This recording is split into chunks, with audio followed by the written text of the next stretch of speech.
Tanto é que eu estou aqui, eu estou de máscara, porque eu estou aqui na PUC. Senão, normalmente, não usaria, não da onde eu dou aula.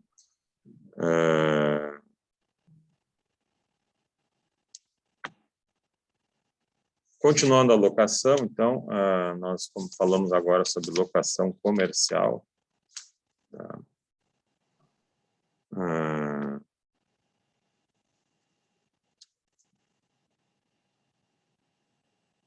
E dentro desse contexto, o que chama atenção na locação comercial? O caso da ideia da proteção do ponto comercial. O ponto comercial como elemento desenvolvido pelo locatário, né? E que ele gostaria de ver ressarcido, né? E a gente poderia pensar assim como uma espécie de benfeitoria quase que necessária, né, a criação do ponto comercial, porque ela vai muito do investimento que você faz em publicidade, em RH, em treinamento de funcionários, e daqui a pouco um determinado espaço numa região que não tinha nenhuma estrutura que chamasse maior atenção, ela acaba, então, se transformando então, num ponto de comércio importante, né? E quem vai acabar, no fim das contas, também aproveitando isso é o locador, porque um dia acaba a locação e aquele espaço ali ele tem um chamariz muito forte, né? Ele está num ambiente ali, não só de fluxo de pessoas, mas ele já tem, né, um histórico de funcionamento como uma casa comercial. E a questão é que, muitas vezes, esse ponto comercial ele é desenvolvido justamente por quem? Pelo locatário, né? E o locatário vai querer um ressarcimento disso daí, né? E aí, o que acontece? Uma das formas desse ressarcimento é a chamada ação renovatória. Se for necessário fazer uma ação, se necessário for virar uma ação judicial. O que acontece? Lá em 1934, fizeram um decreto 24.150, que era o decreto da Lei de Luvas. Na verdade, era um decreto proibindo a cobrança de luvas. O que era isso? Ele estipulava como nula a cobrança de luvas e ainda dizia que isso seria um crime. Luvas é o seguinte: você tem uma casa comercial, né, um estabelecimento comercial, empresarial, e aí você quer continuar nesse estabelecimento, né, quer, enfim, esticar o contrato, porque você fez investimentos ali, não só na estrutura física dele, mas também o próprio ponto comercial. Se você sair dali, você tem gastos com mudança e vai ter que desenvolver boa parte do que você já fez em um outro ambiente que talvez nem consiga ser feito. Então, o que acontece? O locador, ele chegava para o locatário e dizia: não, podemos fazer um novo contrato, né? Um novo contrato de locação, mas tu vai me pagar luvas, né? Tu vai me pagar aqui uma taxinha, 100 mil, 50 mil, e aí a gente renova por mais X tempo, né? E na outra renovação, assim por diante. O sujeito, às vezes, ali, né, precisando daquele ponto para conseguir trabalhar e, às vezes, não querendo entrar em atrito com o locador, acabava aceitando essa pressão e pagava essa taxa, que é uma taxa, num contexto de locação comercial, pelo menos fora de shopping center, é uma taxa nula, indevida. Mas alguém vai perguntar: isso acontece na prática? Acontece muito. Ela é nula, é uma figura criminal, mas acontece muito, porque às vezes a pessoa tem a necessidade de continuar ali, é o ganha-pão dela, ela não quer brigar, e ainda se vai brigar, daqui a pouco ela acaba ficando menos tempo do que ela gostaria de ficar, então acaba cedendo à pressão, né? Então, o que acontece? Veio essa lei de luvas, né, que proibiu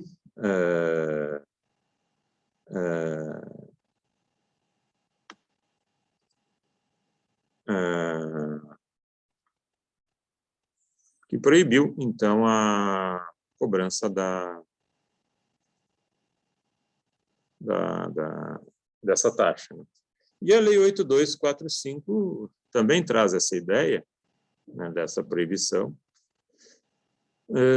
só que ela vem num contexto melhor, né, num contexto mais moderno, e ela traz aí um instrumento muito importante para locação comercial, que é chamada ação renovatória de contrato de locação.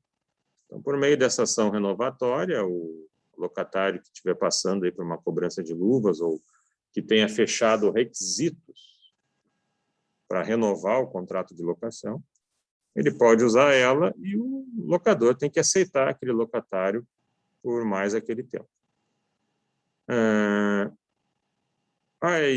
Então, quer dizer que toda locação comercial é um risco, eu vou ter que necessariamente dobrar o tempo de permanência do locatário naquele espaço, e se eu não quiser isso e tal, enfim, como é que fica?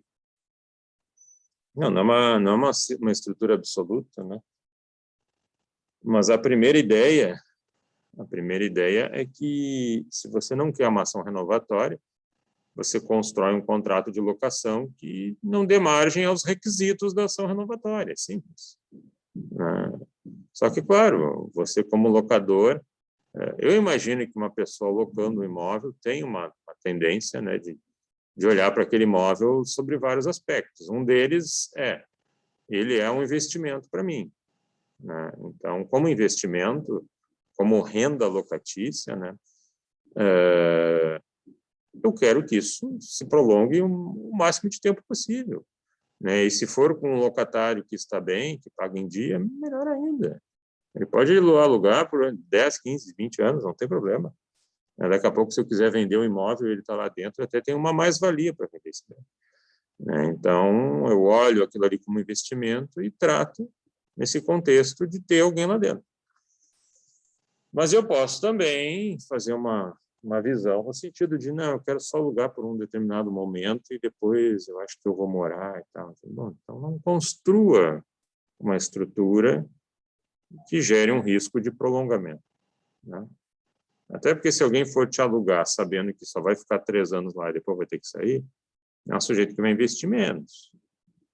Vai investir menos dentro da loja, vai investir menos em marketing, vai investir menos em publicidade para aquele local. Ele vai já com uma estrutura mais amarrada, porque ele sabe que um dia acaba e ele não vai investir para deixar isso aí de barbada para o locador. Então, quanto maior é o tempo de permanência, maior é o investimento que você faz para ficar num determinado imóvel. E o próprio artigo 45 da Lei do Inquilinato também proíbe isso. Ele diz que anula essa cobrança de luvas. Para você renovar o contrato de aluguel comercial, você tem que me pagar uma taxinha. Isso é nulo. Bom, e digamos que você queira, então, renovar um contrato de locação comercial, né? Mas o nosso locador está resistindo, né? Não quer fazer isso. Então, aí você tem que olhar para a lei, né, e ver sobre si se você tem uns aspectos legais que a lei exige, uma soma de requisitos que ela exige, para que possa ser usada a locação comercial, para que possa ser usada a ação renovatória de aluguel. Então, é uma ação usada pelo locatário que pretende ficar mais tempo junto ao imóvel locado. E os requisitos aparecem ali nos artigos 51 e 71 a 74 da Lei do Inquilinato. 51, 71 a 74 da Lei do Inquilinato. Se eu estiver falando rápido demais, me parem aí, tá? Bom, o que ocorre? Entre os requisitos que nós temos, né, a primeira ideia é que o locatário seja um empresário, né, ou que tenha uma atividade comercial, empresarial, de comércio, de indústria, né, regular ou irregular, mas pelo menos que ele tenha esse contexto, né, de atividade comercial. Isto poderia estar excluindo, por exemplo, o profissional liberal, como advogado sozinho, médico sozinho, associações, fundações, porque não são estruturas comerciais, né? Advocacia, não, o advogado não pode exercer a mercancia, o médico também não. Por outro lado, ficam abrangidas e poderiam usar esse contexto de lei as sociedades civis sem fins lucrativos, sociedade simples, e aí entra, né, sociedade de advogados, sociedade de médicos, eu já poderia estar fazendo uso dessa lei. Já vi decisão mais antiga dizendo que uma faculdade lá não poderia usar da renovatória porque educação não é mercado. Na prática, a gente vê, né, que tem várias instituições que só entram para isso. Não tem compromisso delas é diretamente com lucro e nem passam muito a ideia de valores e princípios, né? O negócio é vender ali aquele serviço de qualquer maneira e lucrar exclusivamente sobre isso. Então, praticamente é um comércio direto, né? Bom, o que é necessário aqui, além de contextualizar o locatário, né, para observar se ele realmente está nesse plano do requisito comercial? É que esse contrato seja escrito, e por prazo determinado. Então, é um dos requisitos, contrato escrito e por prazo determinado.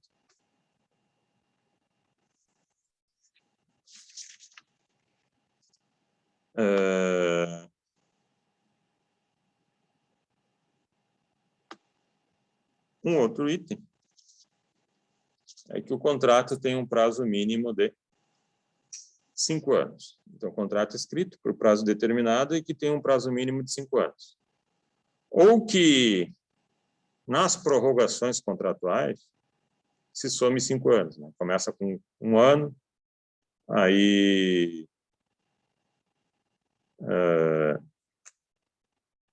prorroga mais outro. Somando tudo, com prazos determinados, prorrogáveis, somaria 5 anos. Ou faz um contrato direto de 5 anos também. Outra questão, para se poder usar também a ação renovatória, que é usada pelo locatário, é o fato de ele estar explorando essa mesma atividade nos últimos 3 anos. Quer dizer, daqui a pouco você alugou para abrir uma pizzaria, funcionou 2 anos, não deu certo. Aí você abriu logo a seguir uma hamburgueria, essas hamburguerias gourmets aí, e aí está dando certo. Então, nos últimos 3 anos, virou um restaurante, uma hamburgueria, que não é a atividade que começou inicialmente, né? Mas até mudou de nome, enfim, tal, mas os últimos 3 anos é da mesma atividade. E aí justificaria deferir esse direito para o sujeito se manter usando esse mesmo local, né? Esse mesmo espaço comercial. Bom, últimos 3 atividades é 3 anos ininterruptos, né? Isso é um dos requisitos. Explorar a mesma atividade nos últimos 3 anos de forma ininterrupta. Outra questão aqui é o prazo dela, que é meio estranho. Ela deve ser proposta no prazo de 1 ano até 6 meses antes do fim do contrato. Então, a ação renovatória ela passa aqui por um prazo decadencial. Se ela não for usada, ocorre a decadência do direito de renovar o contrato. Ocorre a decadência do direito de renovar o contrato.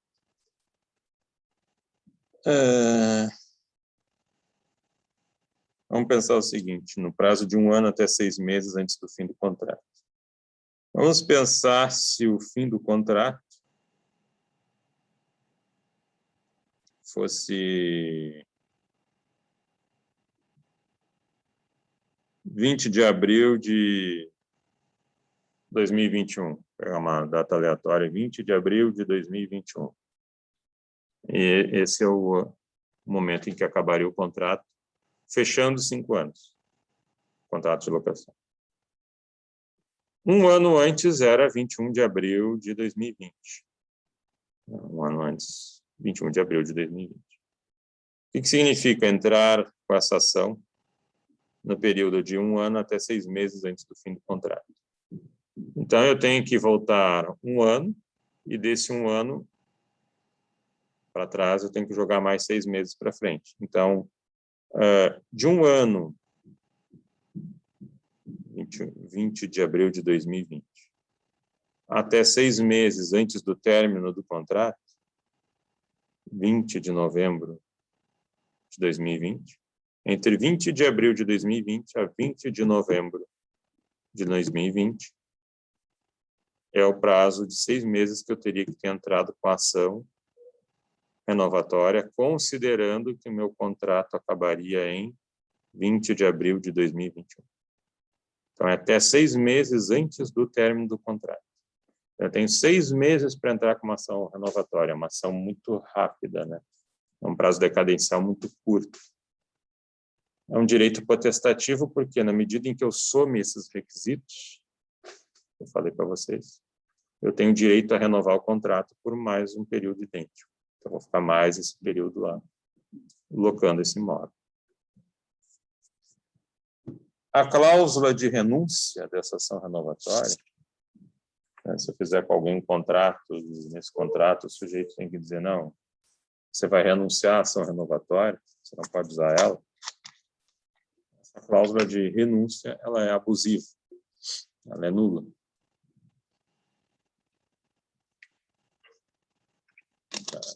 Pode ser utilizada. Pergunto para vocês, alguma dúvida aqui? Alguém ficou com alguma dúvida? Tranquilo, por enquanto, mestre. Tudo ok?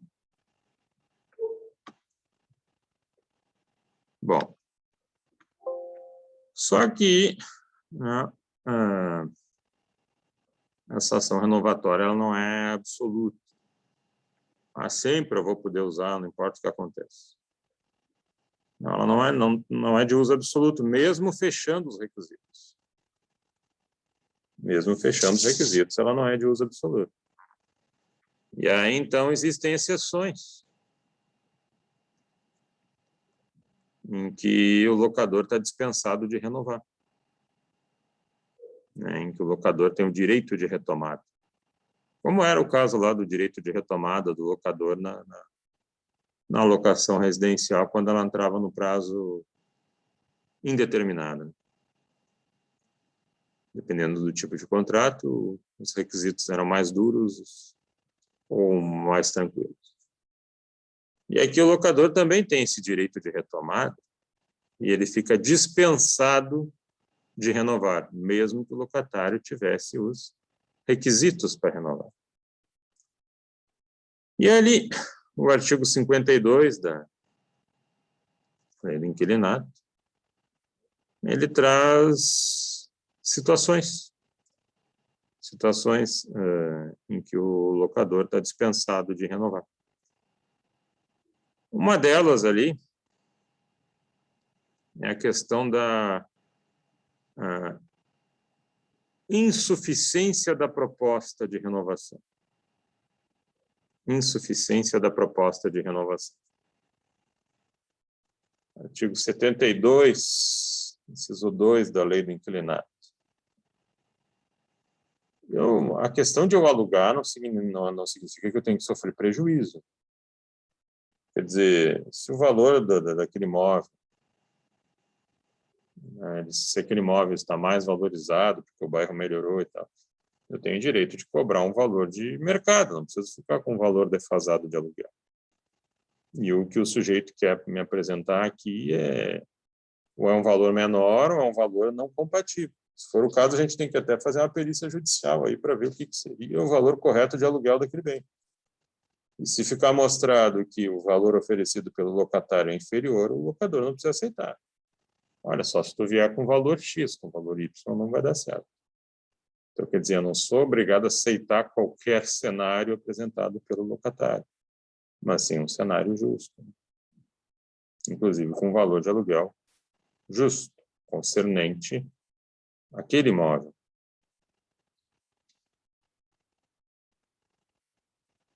Outra exceção aqui. Outra exceção.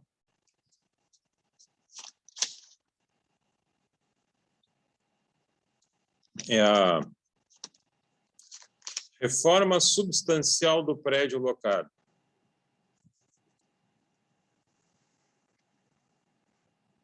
Na verdade, o artigo 72 repete o 52 e o 51, porque um fala do direito e o outro fala da ação, mas quando fala da ação renovatória, repete os direitos que estão lá no 51. Então, acaba, às vezes, os dispositivos sendo semelhantes. Então, a reforma substancial do prédio locado, artigo 52, inciso 1, seja, por vezes, por impositivo do poder público. Olha, tem que reformar por questões de segurança, por sei lá o quê. Está tombado o prédio. Bom, aí, né, quando se trata de ato da administração, chamados atos do príncipe, isso se equipara aí a uma força maior, né? É um elemento externo, incontrolável. Aí o locatário vai ter que se retirar. Mas também pode ser por vontade do locador. Olha, eu vou retransformar todo esse prédio. Não quero mais que ele funcione como restaurante, tal, está dando problema lá no condomínio, etc. Né? Faz muita sujeira, tem um custo de manutenção alto, vou transformar num outro ambiente. Para uma outra estrutura que não seja aí comércio de alimentos. Ok? Não precisa aceitar. Não precisa aceitar, então, a renovação do locatário. Mas aí o que acontece? Se essas obras atrasarem mais de 3 meses, né, da saída do locatário, o artigo 52, parágrafo 3º da Lei do Inquilinato, ele diz que o locatário tem direito a uma indenização. Bom, aí vai vir, né, os gastos que ele teve com mudança, transporte e o lucro cessante que ele deixou de ganhar, pelo menos durante um período, em razão da retirada desse local, perda do ponto. Né? Professor, pode repetir o artigo que eu Claro. não anotei. 52, parágrafo 3º. Então... Obrigada. Nada. Então, quer dizer, o locador não aceita a renovação, mas se ele agir nesses moldes aqui, ele paga uma indenização. Se ele fizesse essas obras logo em seguida da saída do locatário, o locatário não tem direito a ponto comercial, a indenização pelo ponto, nem nada, e era isso e vai embora.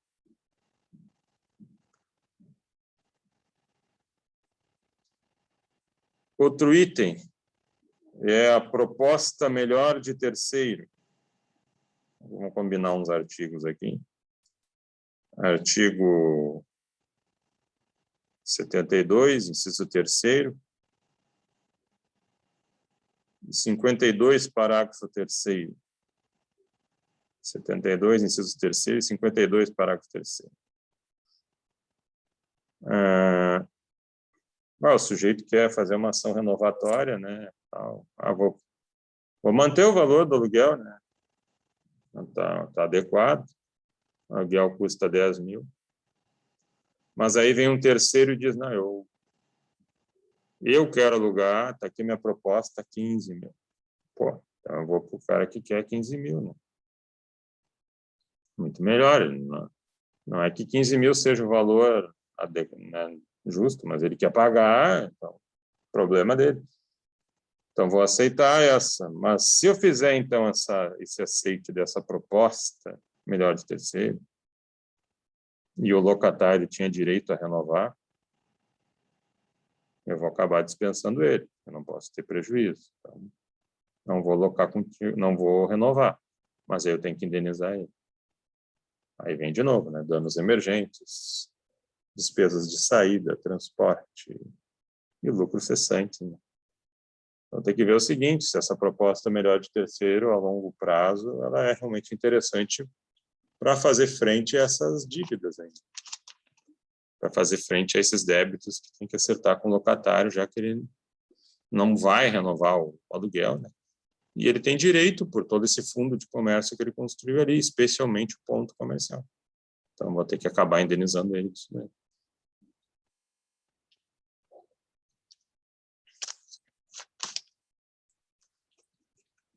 Existe também ainda mais um outro item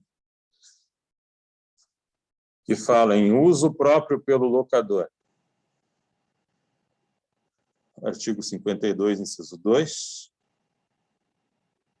Eu vou usar para fins residenciais ou comerciais. Não, eu vou usar, eu vou fazer, eu vou usar. Eu vou desenvolver uma atividade aqui ou eu vou usar para morar. Uso próprio pelo locador. De novo, também, 52, parágrafo 3º. Se não usar em até 3 meses, indeniza o locatário pelos prejuízos dele, inclusive a perda do ponto comercial. Tem pontos comerciais aí que isso é um valor, uma estrutura abstrata que às vezes pode até valer mais do que um imóvel. Você pega aí uma farmácia, para você abrir uma farmácia, você precisa ter 1 milhão de licenças. E se você já tem ali naquele espaço uma licença para operação de farmácia, aquilo ali vale ouro, né? Só em termos de burocracia que você supera e custos para obter essa tal de licença. Só essa licencinha ali é um baita negócio, né? Então, é um bem circulável, né? É um elemento agregado ao fundo de comércio que traz toda uma outra visão de rentabilidade. Bom, um outro item aqui é o seguinte: se foi o locatário que desenvolveu o ponto comercial, né, e o locador resolveu fazer para uso próprio,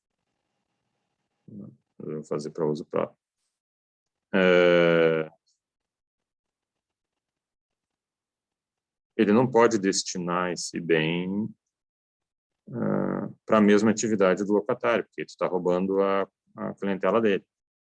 Isso até é um ato de concorrência desleal e vai gerar também perdas e danos pela perda do ponto. Artigo 52, parágrafo 1º. Então, se o sujeito poderia fazer ação renovatória, e aí eu faço com que ele não exerça isso, porque eu disse que eu vou dar um uso próprio, e nesse meu uso próprio eu aproveito e abro a mesma atividade dele, roubando a clientela dele, eu tenho que pagar perdas e danos, né, incluindo justamente essa perda de ponta. Porque eu estou roubando o ponto dele. Artigo 52, parágrafo 1º. Por outro lado, se eu for exercer uma atividade que eu já exercia antes, e quem aproveitou o ponto foi o locatário, evidentemente que eu tenho direito a voltar à minha atividade. A chamada alocação-gerência. Eu, como locador, construí o ponto. Só que eu não queria mais investir na atividade direta, preferia alugar para alguém que fizesse ali, fosse ali um empreendedor, né, que levasse a coisa adiante. Então, claro que eu vou retomar a minha atividade na medida em que o locatário saia do ambiente. E não devo nada para ele em termos de indenização pelo ponto, porque o ponto fui eu que criei. Aí seria injusto, né? Deixar ele se aproveitar do meu ponto e me proibir de voltar a fazer o que eu sempre fiz.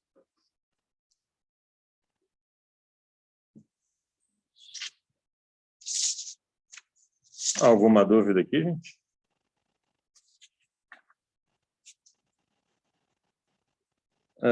Bom, ainda tem ali, agora eu vou entrar em shopping center, mas só para fazer também aqui uma consideração. Existe ação renovatória em espaço de shopping center? Sim, existe. Daria para a gente entender a partir do artigo 52, parágrafo 2º.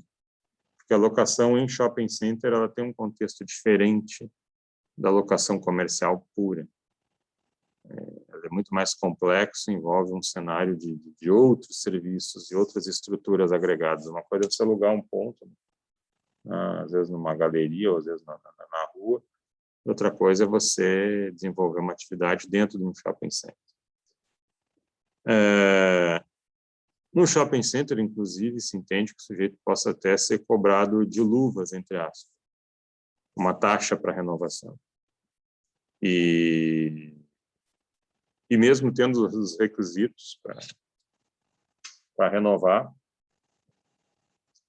o shopping center pode entender em não renovar com aquele lojista, indenizando um ponto comercial que ele tenha desenvolvido dentro do shopping center. Mas ele pode entender em não renovar, por quê? Porque no shopping center existe uma figura chamada de tenant mix, que é a distribuição das lojas dentro do shopping. Eu acho que isso aí tem uma ciência, né, por detrás disso, né? E tu não pode criar pontos mortos dentro de um shopping, né? Você não pode fazer lá um canto com as lojas menos visitadas, porque ali o pessoal já nem vai ir e elas vão morrer, vão ficar sem clientela. Ao mesmo tempo que você tem que ter um espaço específico para a área de alimentação, né, e para jogar as coisas que façam sentido, né? Até daqui a pouco o tipo de público que você está buscando. Você não vai botar uma loja da Louis Vuitton que tem no Iguatemi do lado do Burger King. Vai encher de gordura as bolsas, sapatos, que são caríssimos, né? E às vezes, né, quem está indo no Burger King, criança e adolescente, não faz sentido você botar uma loja de sapatos e roupas caríssimas, né? Que eles, por exemplo, não poderiam comprar. Então, talvez quem vai olhar a roupa nesse ambiente não queira estar acompanhado de cheiro de batata frita, né? Então você tem que explorar bem essas. Não, você não vai botar ali uma loja de lingerie do lado de uma loja de criança, né? Uma loja de brinquedos de criança, né? São coisas assim que não se combinam, não. E, claro, tem espaços dentro do shopping que são mais caros porque você está próximo de marcas que chamam muito, né? E tem um apelo, né, de clientela, né? Daqui a pouco você tem lá a Renner. Bom, se eu fico perto da Renner e vendo celular, isso é interessante. Isso é interessante porque a pessoa, né, celular todo mundo tem, né? Daqui a pouco ela vai ali na Renner, comprar uma roupa e tal, já passa, já compra uma capa que, né, resolve algum problema. Legal. Mas eu não botaria, por exemplo, uma loja de esportes, talvez, do lado da Renner, porque daqui a pouco tem muito material que se repete e tal, e elas, por ser uma loja maior, conseguem dar melhores condições, então é melhor eu ficar num lado mais próximo de um setor esportivo, né? Ou quem tem loja de computador, né, mais perto de estruturas eletroeletrônicas, né? Aí é variável, né, conforme o estabelecimento. E às vezes você tem um lojista ali que tem uma loja, sei lá, uma livraria e está descontextualizada daquele ambiente que se transformou dentro do shopping, né? Aqui ficou um espaço mais de serviços, né? Acabou ficando um espaço de serviços com clínicas e outras coisas e tal. E aí nada a ver ter uma livraria aqui. É melhor eu pegar e tirar essa loja daqui, botar e abrir para um outro serviço também que acompanharia esses demais, né? Então isso varia muito, né, dentro desse contexto de análise, e é importante você fazer essa distribuição para não liquidar os lojistas, né? Para não matar um isolando ele num espaço onde ninguém vai. Você tem que criar um atrativo onde as pessoas queiram passear por todo o shopping, né? Queiram passear por por todos os ambientes e ali poderem acessar, né, o comércio, né? Senão o sujeito também vai embora, né? Nós já temos aí com a pandemia um desafio muito grande, porque os shoppings estavam fechados, né? E aí a pessoa ou entrava ou parava com tudo, esperava voltar, ou entrava no sistema do e-commerce, né? E quem não entrou no e-commerce penou bastante, salvo se tivesse bastante gás aí para aguentar aí um retorno de atividade, né? Mas a gente vê nos shoppings, já estava ruim antes, né? A economia já estava com problemas, agora pior ainda, né? A gente via muitos tapumes, né? Agora talvez o pessoal está pegando mais coragem para ir voltando, mas muitos tapumes, né? Para preencher aqueles espaços de lojas vazias, né? Que dá uma marca ruim, né, para o shopping, né? Era uma imagem ruim para ele também. Bom, no contexto de locação de shopping center,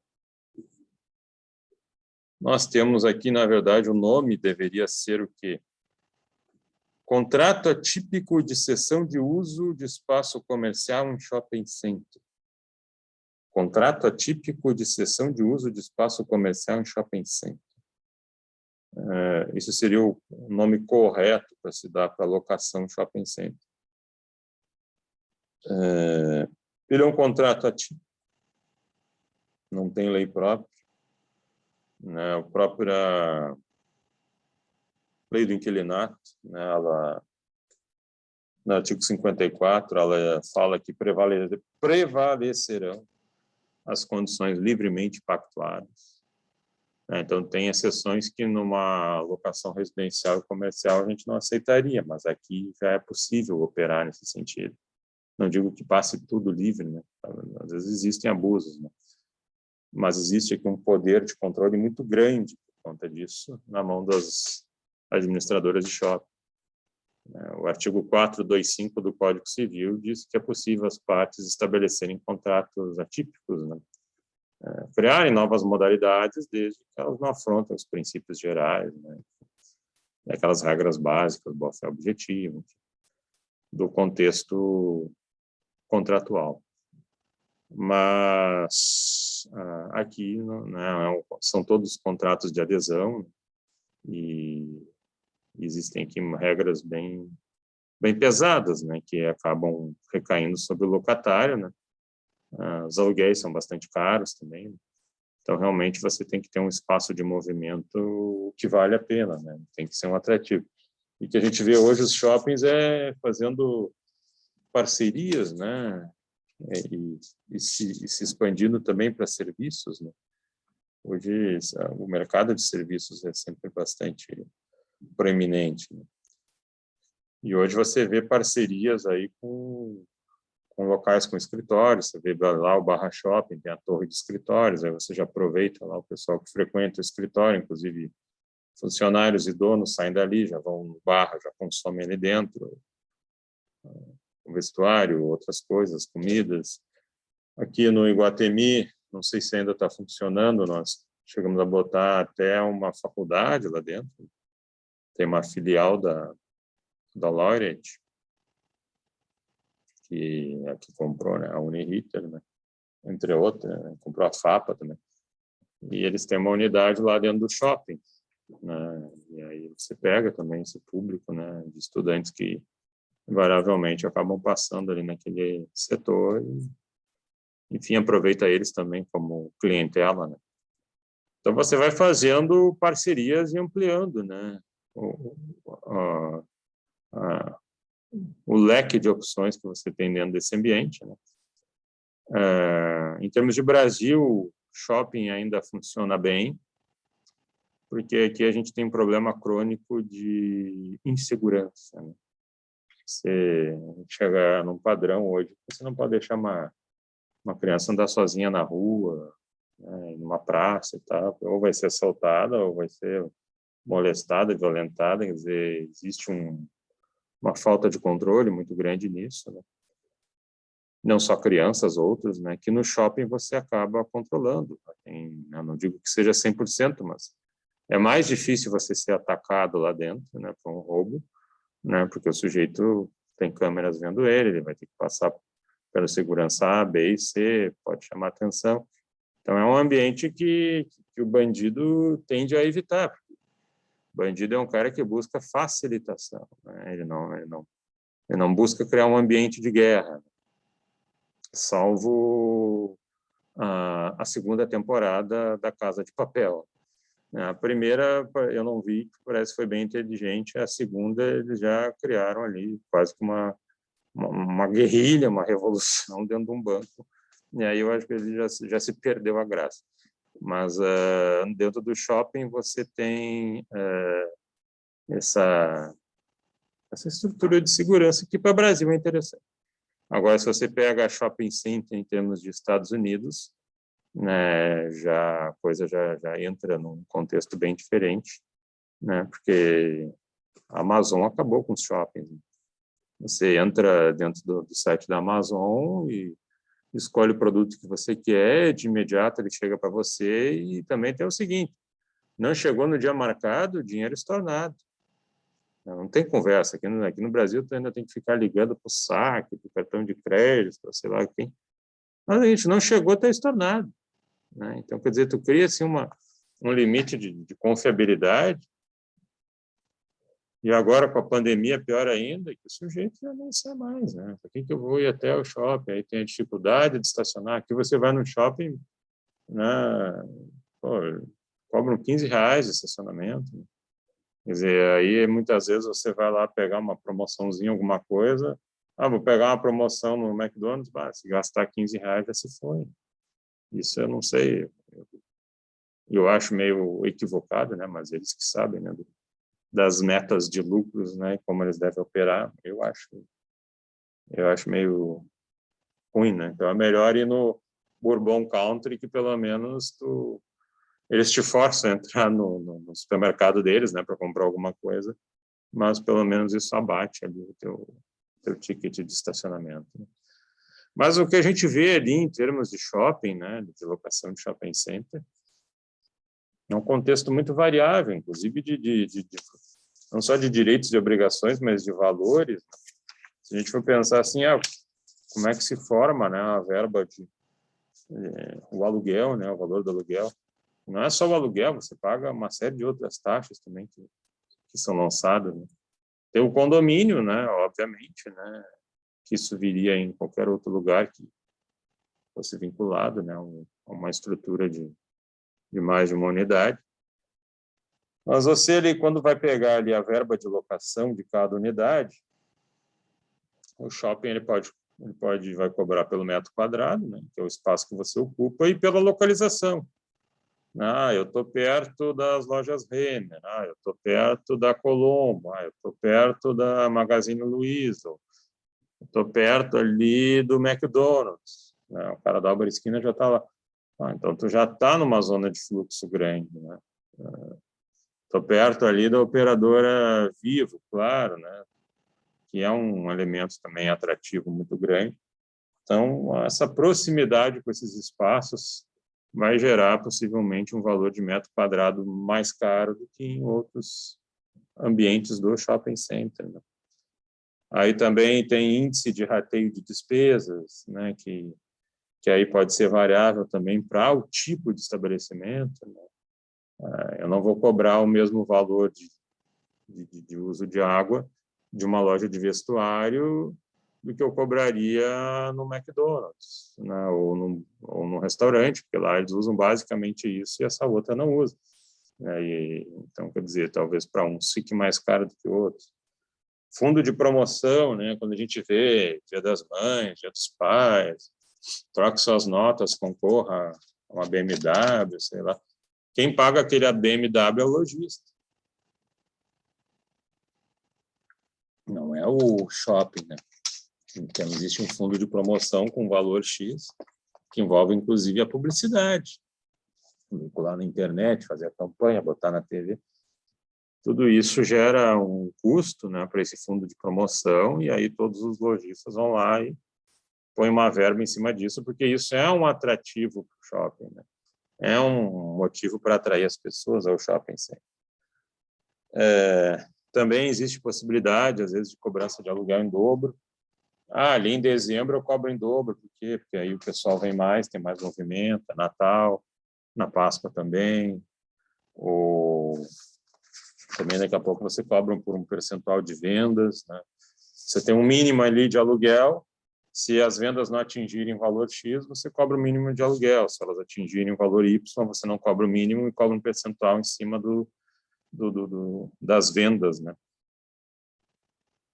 Realizadas por esse estabelecimento. Então, tem muita variabilidade em termos de composição e que varia aí de administradora para administradora. Já são poucas, né? As grandes administradoras de shopping center no Brasil são poucas, né? São grandes. Acho que são umas 4 ou 5 que realmente são as detentoras do maior volume assim, de shoppings, né? Que a gente tem, né? Em termos de Brasil. E aqui tem alguns cases interessantes, né? Tem um case aqui, eu vou até botar um número aqui. É o RESP. Vocês podem pegar lá o acórdão no STJ. 1295-808. 1295-808. RESP-STJ. Terceira turma do STJ.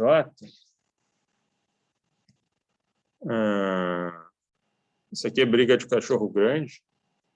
Depois parece que acabou pacificado. Mas quando começou o Barra Shopping, um verdadeiro, porque ele fica na Barra, lá no Rio de Janeiro, recém tinha inaugurado ele, eu me lembro de ter ido lá. Uma família, né? Criança. Né? Era para ser o maior shopping do Brasil. E ali algumas lojas já entraram, né? Começaram ali com ele, inclusive as Americanas. E passado ali um tempo, isso eu acho que foi em 86, acho que inauguraram o Barra. Depois veio o Barra para Porto Alegre, né? Não tem muito a ver com a Barra, é da mesma administradora. Mas aí o que acontece? Em 99, as Americanas instalaram lá uns terminais de computadores, isso dentro do Barra, né? Que permitiam a pessoa fazer compra por ali, né? Já havia até um certo direcionamento. Mas tu não quer olhar ali no nosso site, ali essa mercadoria que você quer e tal, ali tem todas as explicações dela, tamanho, etc. E aí, se tu quiser, tu pode fazer a compra por ali mesmo, parcelar no cartão, tá? Direcionava o pessoal para fazer a compra no terminal. Mas aí o que acontece, né? Se não todo, parte do aluguel pago pelas Americanas ao Barra era um percentual em cima das vendas que ela fazia lá naquela loja. E aí o que acontece é que isso perdurou aí durante um bom tempo, essas vendas aí pelos terminais. Só que a empresa vinculada aos terminais tinha um outro CNPJ. Não era aquela mesma americana que estava alugando ali no shopping. Então, quer dizer, aquelas vendas de internet não apareciam no total do faturamento da loja.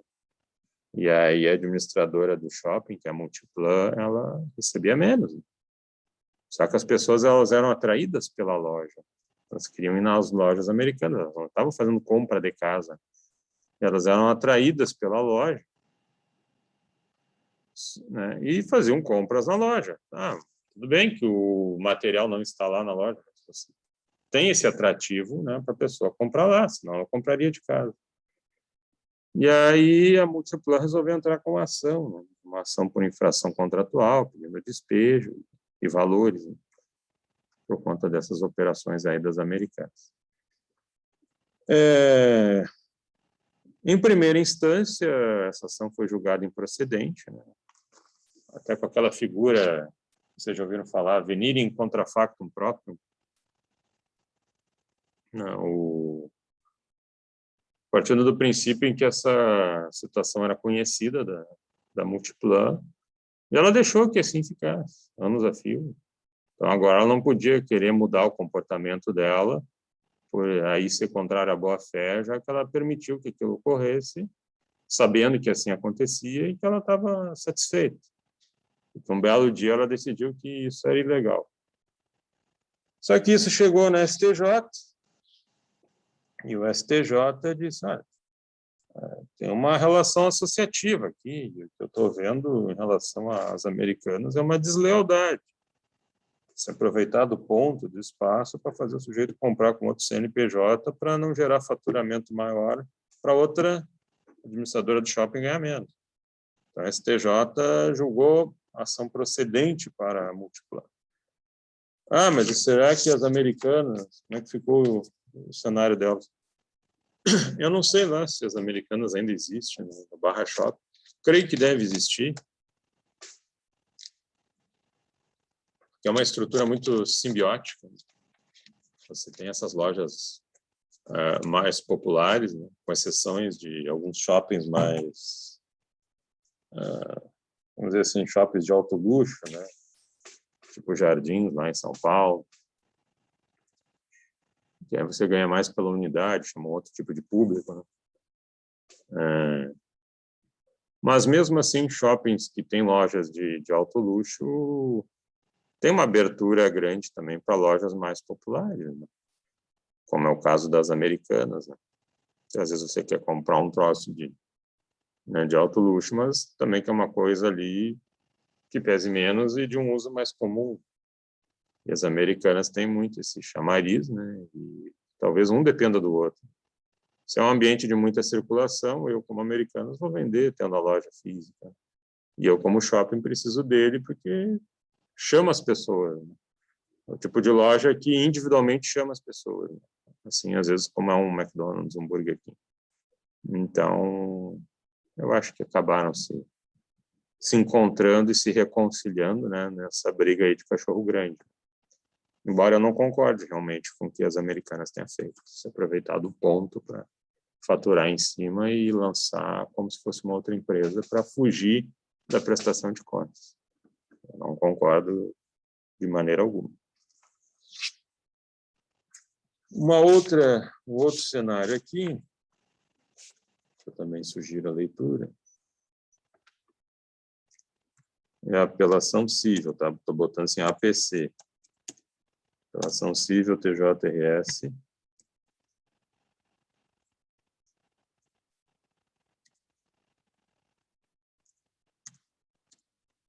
Apelação civil 7005, 395,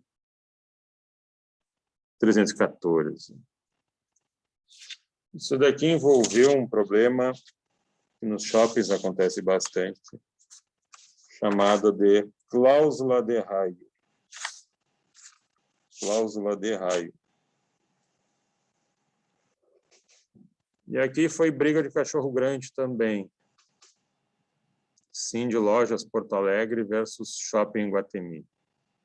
Representando, então, os lojistas do Iguatemi, Cindy Lojas Porto Alegre e o Iguatemi.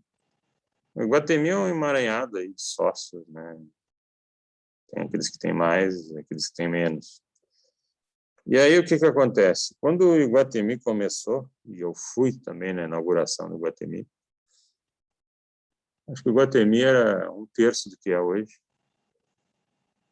Mais ou menos isso. Era o primeiro shopping de Porto Alegre, né? Antes tinha o centro comercial ali na João Pessoa, mas não era visto assim como um shopping propriamente, era uma galeria.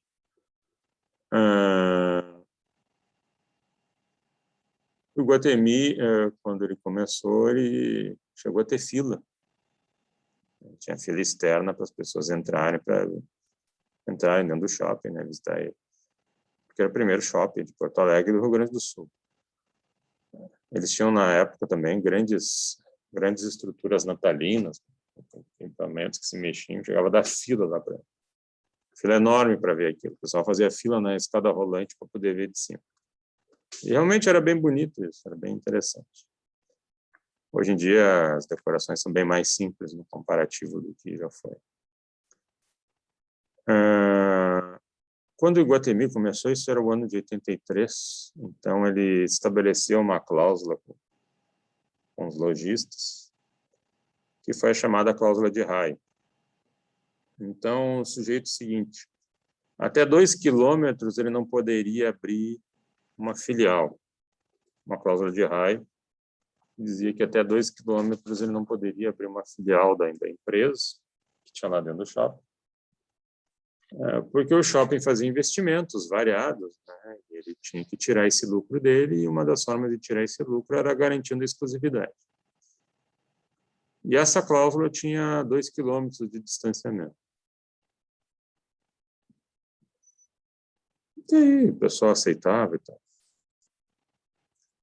E eu acredito que essa cláusula não seja não valha para todos da mesma forma. Quer dizer, daqui a pouco você tem uma Panvel no Iguatemi e põe uma Panvel no Bourbon Country, põe uma Panvel na rua. Eles, mas é a cláusula de raio. Então, quem sabe faz o seguinte, eu não fico aqui. Quer dizer, eu acho que tu precisa mais de mim do que eu de ti, porque se eu botar na rua, eu vou continuar vendendo igual. Ou pega outra marca, vai vender com outra marca, não põe Panvel. Então, acho que tem lojas que você não tem muito o que fazer, a não ser não impor isso, mas tem outros que você acaba jogando. Um shopping sem McDonald's é um desastre. Mesmo que ele diga, mas eu tenho Bob's, mas eu tenho Burger King. Não vai atrair a mesma coisa. O poder, a marca McDonald's é muito mais pesada aí. Então, assim, você precisa dela, né? Então, não adianta que você não vai conseguir impor esse tipo de restrição.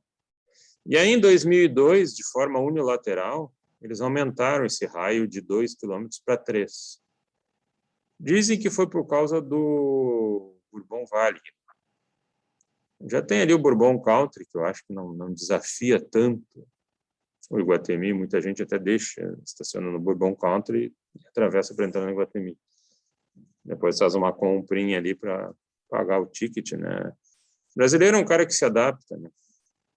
Às vezes se adapta mal e às vezes se adapta dentro de um contexto legítimo, né, com aquilo que tem, né?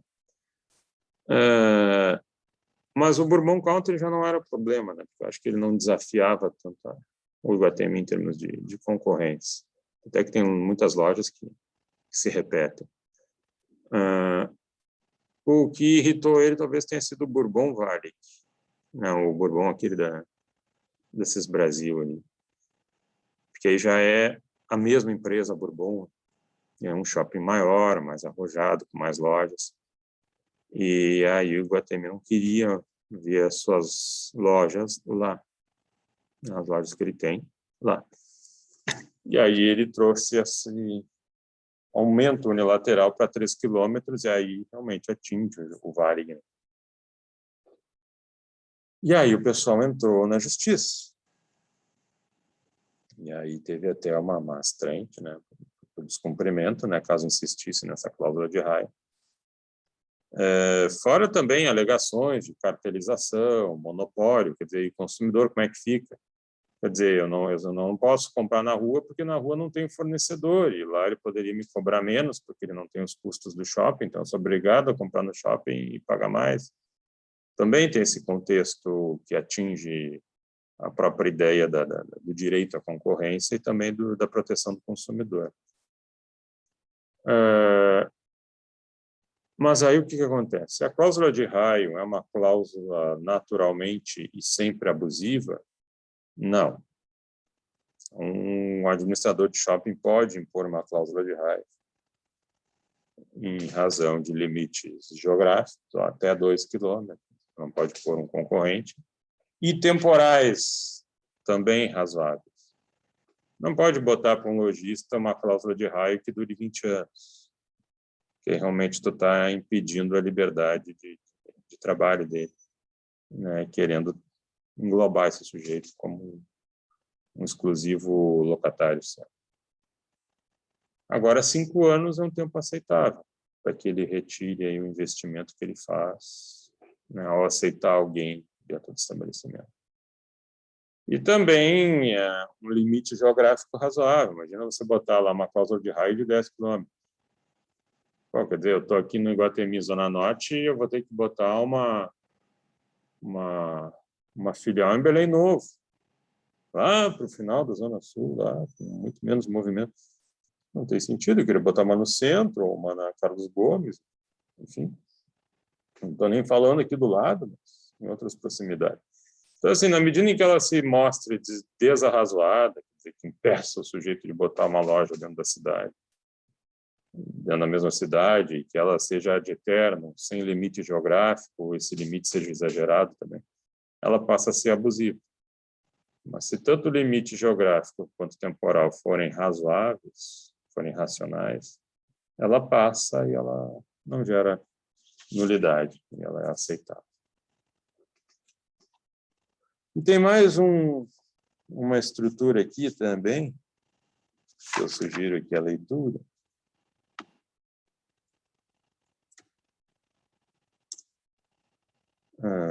que é a apelação cível 7.661.83.7274. 761.83.7274.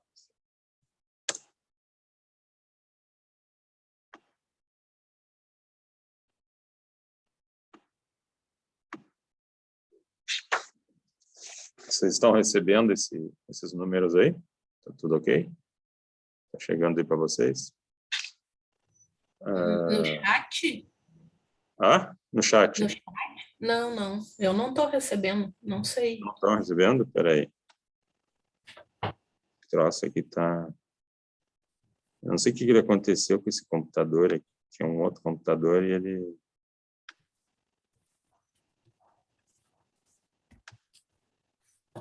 Bom, aí fica então pelo menos o registro da minha fala ali. Não sei o que aconteceu aqui nele. Esse último que eu falei, apelação cível 761.83.7274.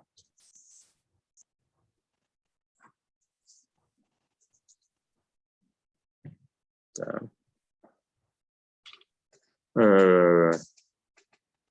Pois bem, nessa situação aqui,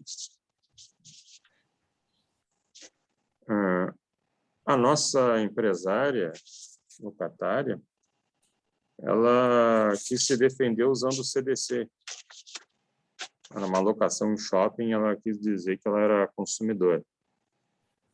Então, era uma ação de uma lojista contra o Aldeia Shopping Center, ali de Xangri-Lá, que é um shoppingzinho bem pequeno, né, que funciona no verão, né, com poucas lojas. E ela alegava que teve prejuízos em razão da conduta da administradora do shopping e que ela era consumidora frente a essa locação. Bom, primeiro, né, ela não era consumidora, era uma locação comercial e ainda mais específica dentro de shopping, né? Então, relação de consumo aqui entre ela e o locador, nem pensar. CDC sem viabilidade nenhuma, ela não era destinatária final de um serviço, ela estava ali para vender, né, estruturas ligadas ao comércio. Aí ela alegou que havia falta de manutenção predial no prédio, que isso dificultava o acesso às lojas e que as lojas estavam mal organizadas. Um shoppingzinho bem pequeno, né? Nem tem assim como fazer também, querer um tenão mix tão desenvolvido, né? Você entra nele praticamente já vê todas as lojas ali e tal. Diz que também não havia esforço para atrair mais clientes e na prova processual mostrou que o empreendedor ali do shopping, sim, fez eventos promocionais, investiu nisso, investiu em publicidade, a distribuição das lojas estava ok, não havia problema nenhum de manutenção do prédio, né? E no final os jogadores entenderam que havia um risco do negócio. Investiu, montou a loja, mas por algum motivo não conseguiu vender, ou não vendeu bem, ou o produto não agradou, enfim, não houve um empenho maior dela, e mesmo que houvesse, também poderia haver o risco de não dar certo. E que esse risco fazia parte do negócio, e isso tinha que ser assimilado também pelo locatário. E se todo locatário reclamasse pelos prejuízos que teve diante do locador, por não dar certo o negócio, isso inviabilizaria as locações. Então, nesse contexto aqui, ela não ganhou nada, efetivamente, do que ela postulava. Tá? Aí, bom, pergunto para vocês, alguma dúvida de locação comercial, locação de shopping, ou locação em si? Alguém tem alguma coisa?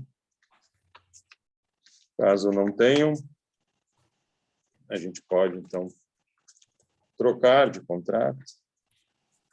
Claro que não dá para ter, porque a gente tem aqui já mais curtinho, mas a gente já pode trocar de contrato.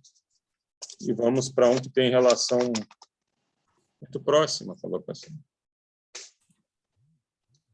A locação tem contextos diferentes. Contexto mais pesado. E que é o contrato de fiança. Contrato de fiança.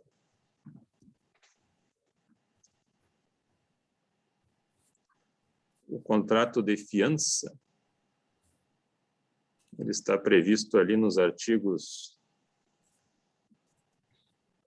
818 a 839 do Código Civil. 818 a 839 do Código Civil.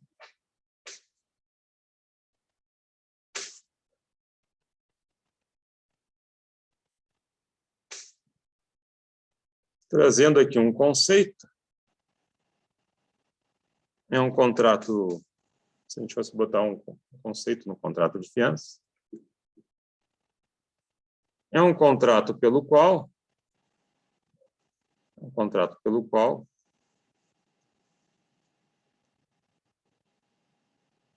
alguém garante ao credor, alguém garante ao credor o pagamento de uma dívida de terceiro. É o contrato pelo qual alguém garante ao credor o pagamento de uma dívida de terceiro. Então, assim, o fiador ele não tem uma dívida própria dele. Ele assume a dívida de alguém. Por isso que isso é entendido como uma garantia pessoal, uma garantia fidejussória. Você empenha a sua pessoa. Empenhar a sua pessoa, você empenha o seu patrimônio, pelo menos o seu patrimônio penhorável. Então, o credor vai ir atrás dessa pessoa chamada de fiador. Esse fiador, então, ele serve para quê? Para suprir um risco. Qual o risco?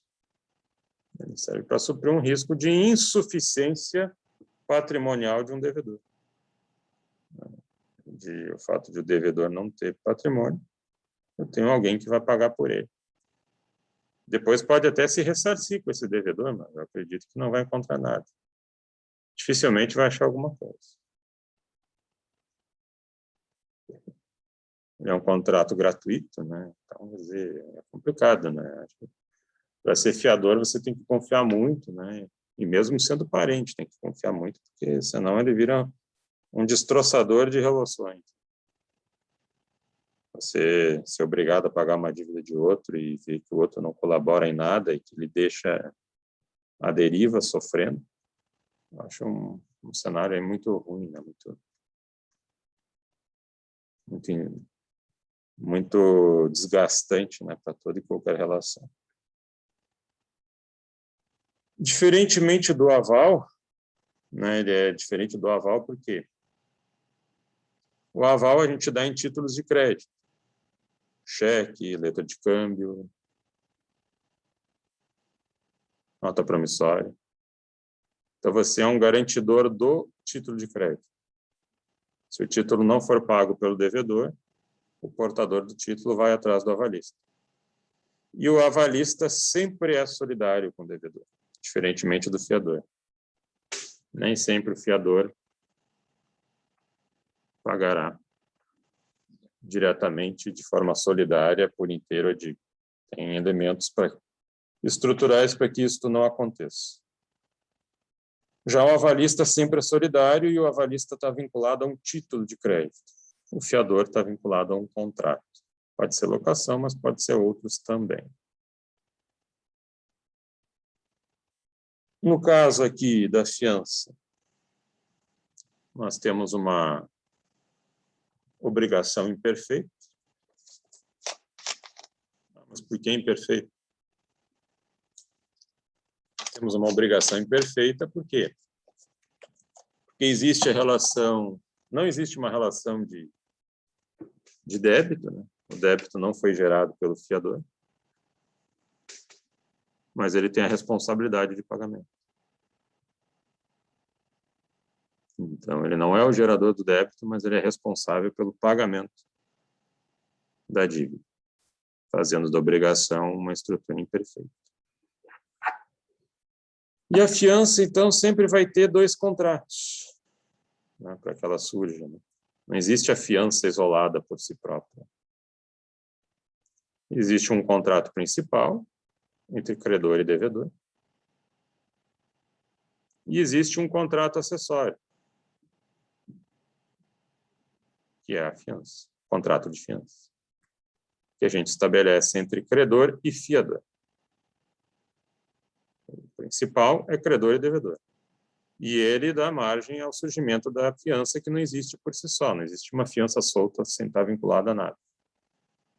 Aí existe um segundo contrato, um contrato secundário, acessório, que é a fiança, que vincula o credor da obrigação original com o fiador. Ou seja, entre devedor e fiador não existe um contrato. Existe um direito de o fiador se ressarcir com o devedor caso ele tenha que pagar. Mas não existe um contrato entre devedor e fiador. Inclusive, o devedor nem precisa aceitar o fiador. Quem escolhe o fiador, basicamente, é o credor. Até porque é ele que vai buscar a garantia de pagamento. Não precisaria da anuência do devedor. Perguntas, gente, sobre fiança, sobre locação? Alguém tem alguma anotação? Alguma dúvida? Alguma coisa a pontuar? No caso, se o fiador não pagar a dívida, o credor ele vai entrar contra o fiador, ele não entra contra o devedor, por exemplo, a ação. Depende do cenário, entende? Se o fiador está ali já num contexto de solidariedade, pode ser que não aconteça, né? Mas se ele está num contexto de solidariedade, o credor já mira nele e vai sozinho contra ele. Né? Agora, ele não chama o devedor na ação e daí depois, por consequência, o fiador. Não. Ele mira direto no fiador. Tá? Pode acontecer, depois a gente vai ver, de você mirar direto no fiador e ele ter o que a gente chama de benefício de ordem. Tu mirou direto no fiador, mas ele tem direito de indicar bens do devedor. Começa por lá. Começa executando lá. Só depois realmente tu vem para mim. Mas isso vai ser estipulado, professor, no contrato, esse benefício de ordem? Ele é automático. No contrato de fiança. É automático. Ele é automático. O que acontece na grande parte dos contratos é que ele é eliminado. Você desarma o fiador por meio do contrato. Porque o credor que pega um fiador, que é um fiador solidário. Não quero perder tempo. Quero ir direto no fiador e cobrar tudo dele. Mas, claro, pode existir limites a isso. Pode existir limites contratuais a essa entrada direta contra o fiador, né? Permitindo, então, que não, tu começa primeiro pelo devedor, depois tu vem para mim.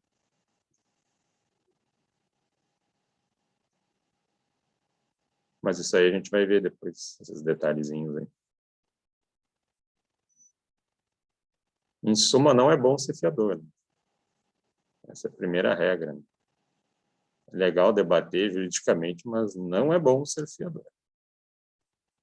Esse é o conselho que eu dou para você. Na medida do possível e do impossível, não sejam fiadores. A gente vai ver aqui que a vida dele não é muito interessante.